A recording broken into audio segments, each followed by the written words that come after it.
Charles ahead of a key NATO meeting. NBC's Peter Alexander reports from London.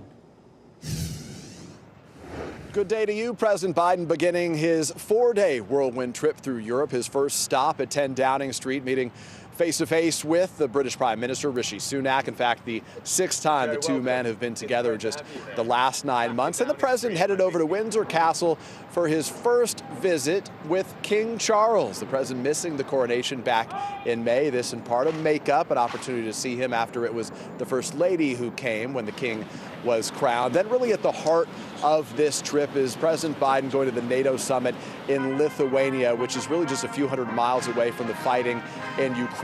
President Biden also dousing any hopes by President Zelensky that Ukraine could be added to the NATO alliance, insisting that Ukraine is not ready for that just yet.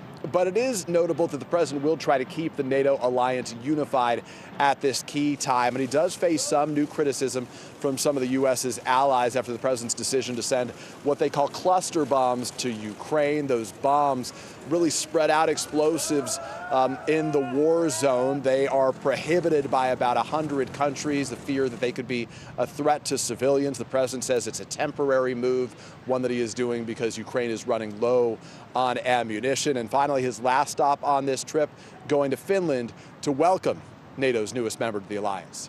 That's the latest from here in London. Now back to you. Peter Alexander reporting there. And we are waiting to learn if a driver will face charges for a deadly accident on Capitol Boulevard. Officers say a man was crossing the busy road there 160 feet from the nearest crosswalk. We're told he was wearing dark clothing. Police say the driver stayed at the scene, and at this point, that driver is not facing charges. 5 people are hurt and 15 are displaced after an apartment fire in Fayetteville. This happened this morning in the 6000 block of Jeffrey Drive in West Fayetteville. That's right.